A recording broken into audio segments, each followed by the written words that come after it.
RS brothers లో ఆషాఢం KG sale మళ్ళీ మొదలైంది. మరెన్నో క్రేజీ ఆఫర్స్ ఖైదీ చేయండి ఆర్ఎస్ బ్రదర్స్.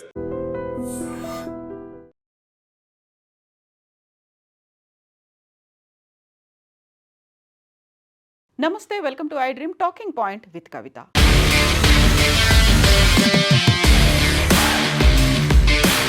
నిన్న మధ్యాహ్నం బంగ్లాదేశ్ ఎయిర్ ఫోర్స్కి చెందినటువంటి ఫైటర్ జెట్ కూలిపోయినటువంటి సంఘటనలో సంచలన విషయాలు వెలుగులోకి వస్తున్నాయి. చైనా మేడ్ ఫైటర్ జెట్, అది కాలం చెల్లింది. వెరీ ఓల్డ్ ఫైటర్ జెట్ని వాడడం వల్లే ఇలాంటి ప్రమాదం సంభవించినట్టుగా డిఫెన్స్ వర్గాలు, అక్కడున్నటువంటి మీడియా కూడా గట్టిగా చెప్తున్నాయి. దీనికి ప్రధాన కారణం సోవియట్ యూనియన్ టైంలో మిగ్ తయారు చేసిన దానికి ఒక రెప్లికా లాగా దాన్ని మోడల్ తీసుకొని చైనా దీన్ని తయారు చేసింది. ఈ తయారీ కూడా 2013లోనే ఆగిపోయినప్పటికీ బంగ్లాదేశ్ ఇప్పటికీ కూడా వాటి మీదే డిపెండ్ అవ్వాల్సినటువంటి పరిస్థితి. దానికి ప్రధానమైనటువంటి కారణం అఫోర్డబుల్గా ఉంటుంది, ఫ్లెక్సిబుల్గా కూడా ఉంటుంది అనేది. సో దీన్ని కేవలం ఈ నిన్న కూలిపోయినటువంటి ఈ విమానం F-7BGIకి సంబంధించి ఈ ఫైటర్ జెట్ ట్రైనింగ్ కోసం వాడుతూ ఉంటారు. దీంతో పాటుగా లైట్ వెయిట్ కంబాట్ ఫైటర్ జెట్గా కూడా వాడుతూ ఉంటారు. నిన్న 1:06 బంగ్లాదేశ్ రాజధాని ఢాకాకి ఉత్తర ప్రాంతంలో ఉన్నటువంటి mile stone school and college మీద ఇది కుప్పకూలింది. పైలట్ దాన్ని ఎజెక్ట్ చేయాలని చూసినప్పటికీ కూడా పాసిబిలిటీ లేకపోవడం, ఆ తర్వాత జనాభా రద్దీ ఉన్నటువంటి ప్రాంతం కాకుండా కొంచెం దూరం తీసుకెళ్దాము అని చేసినటువంటి ప్రయత్నాలు కూడా ఫలించకపోవడంతో గాయాల పాలైనటువంటి పైలట్ని తీసుకెళ్లే ప్రయత్నం చేసినప్పటికీ అంబులెన్స్లో హాస్పిటల్కి తీసుకెళ్లిన తను మరణించారు. తనతో పాటుగా 25 మంది స్కూల్ స్టూడెంట్స్ మరణించారు. నిన్న 1:06 ప్రమాదం సంభవించినప్పుడు అటు స్కూల్ స్టూడెంట్స్, ఇటు కాలేజ్ స్టూడెంట్స్ ఆ మైల్ స్టోన్ ఇన్స్టిట్యూషన్లో ఉన్నారు. వారి మీద కుప్పకూలింది ఈ ఫైటర్ జెట్. దాంట్లో 25 మంది చనిపోయారు. ఆకాశాన్ని అంటేలా మంటలు, అలాగే తీవ్రమైనటువంటి పొగ వ్యాపించింది.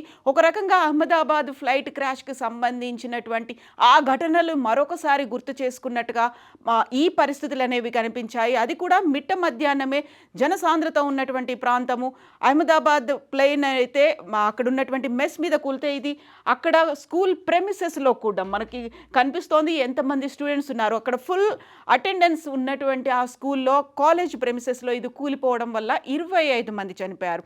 యాక్చువల్గా చైనాకి చెందినటువంటి ఈ విమానం fighter jet F-7BGI fighter jet అనేది బంగ్లాదేశ్ ఎయిర్ ఫోర్స్ యూజ్ చేస్తోంది. దాదాపుగా నిన్న కుప్పకూలిపోయినటువంటి ఈ ఫైటర్ జెట్తో పాటుగా 40 ఫైటర్ జెట్ల మీద బంగ్లాదేశ్ అనేది డిపెండ్ అయ్యి ఉంది.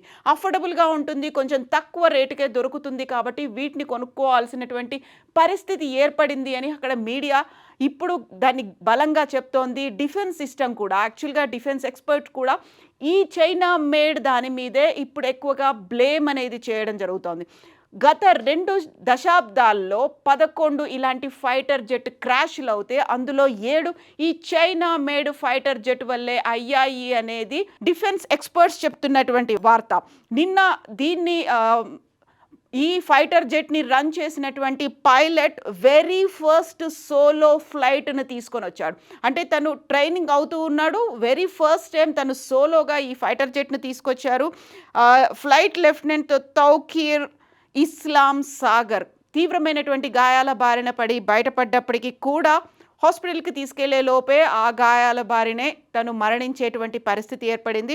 ఇలాంటి పరిస్థితుల్లో యాక్చువల్గా చైనా మేడ్ ఫైటర్ జెట్ల మీద రిలై అవ్వాల్సినటువంటి అవసరం లేదు, మనం దాన్ని ఆ బర్డన్ని తగ్గించుకోవాలి అనే మాట ముందు నుంచి చెప్తున్నప్పటికీ అక్కడ ప్రస్తుతం ఉన్నటువంటి ఆర్థిక పరిస్థితుల దృష్ట్యా బంగ్లాదేశ్ దీని మీదే డిపెండ్ అవ్వక తప్పని పరిస్థితి. యాక్చువల్గా ఇది కేవలం బంగ్లాదేశ్లోనే కాదు, గతంలో మయన్మార్తో పాటుగా చైనాలో కూడా ఈ ఫైటర్ జెట్ ఇలాంటి మాల్ ఫంక్షన్కే గురైంది. అందులో ఉన్నటువంటి టెక్నికల్ ఎఫెక్ట్స్ అనేవి ఉన్నాయా, అది తీవ్రమైనటువంటి ప్రమాదాన్ని చూపిస్తున్నాయి. నిన్న జరిగినటువంటి ఈ ఫైటర్ జెట్ క్రాష్ బంగ్లాదేశ్ చరిత్రలోనే అతి పెద్దదిగా భావిస్తున్నారు. వెరీ రీసెంట్ టైంలో జరిగినటువంటి అతిపెద్ద ప్రమాదంగా దీన్ని అభివర్ణిస్తున్నారు.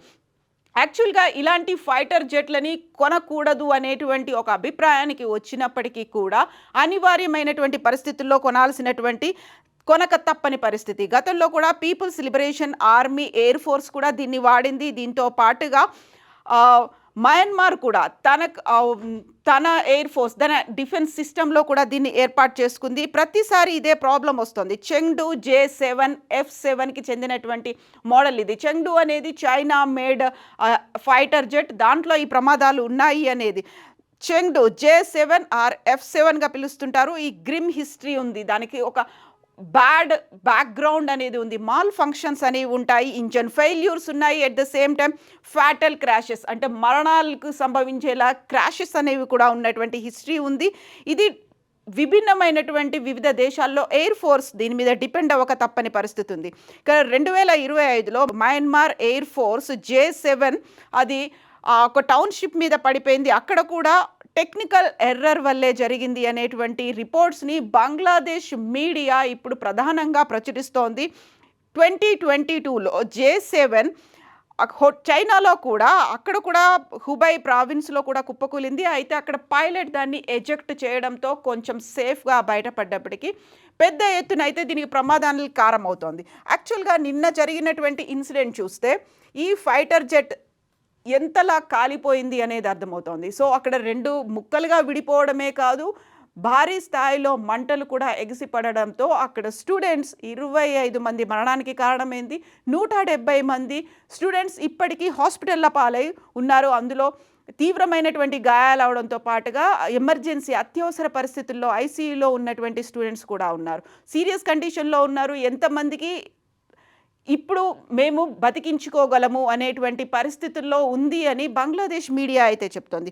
యాక్చువల్గా బంగ్లాదేశ్ ఈ హిస్టరీకి సంబంధించి చూసినప్పటికి కూడా గత 1992 నుంచి ఇలాంటి 27 క్రాషులు అయ్యాయి. ఇక 2 దశాబ్దాల్లో 11 క్రాషుల్లో ప్రధానంగా చైనా మేడ్ దీనివల్లే ప్రమాదం జరిగితే ఇలాంటి ఫైటర్ జెట్ల వల్లే జరిగింది.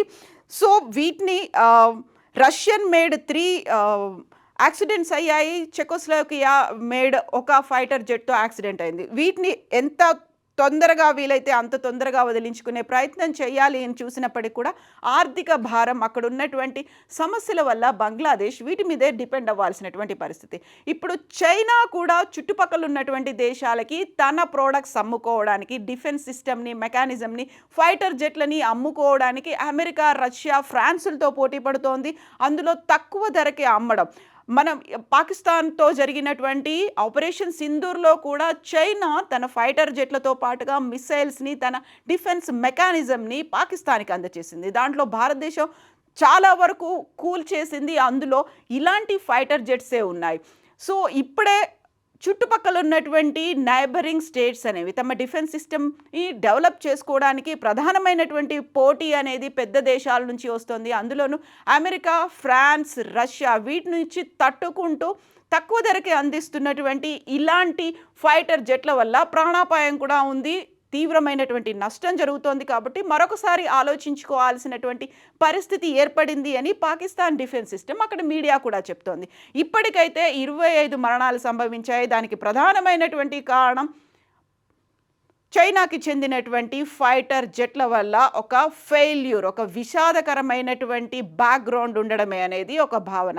యాక్చువల్గా చైనా మేడ్ అంటేనే కొంచెం చీప్ ప్రోడక్ట్ అని ఉంటుంది, క్వాలిటీ తక్కువ అనే భావన ఉంటుంది.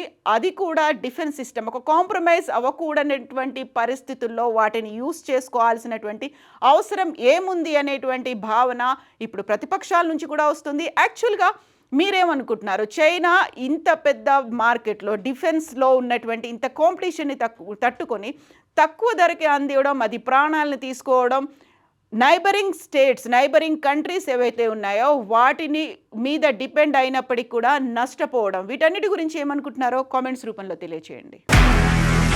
నిజంగా ప్రస్తుతం ఉన్నటువంటి సమాజం దేనికి ప్రయారిటీ ఇస్తుంది? ఆర్థిక సంబంధాల చుట్టూ మాత్రమే తిరుగుతుంది. మళ్ళీ ఎన్నికలంగానే చాలా విరక్తి కలుగుతాం. మంచి అనిపిస్తుంది కదా, లేడీస్ కూడా ఛాలెంజింగ్ జాబ్స్ చేసినప్పుడు చాలా బాగుంటది. ఫుడ్ డెలివరీ ఇవ్వటానికి వెళ్ళినటువంటి డెలివరీ బాయ్ అనిల్ పై కళ్ళ ముందు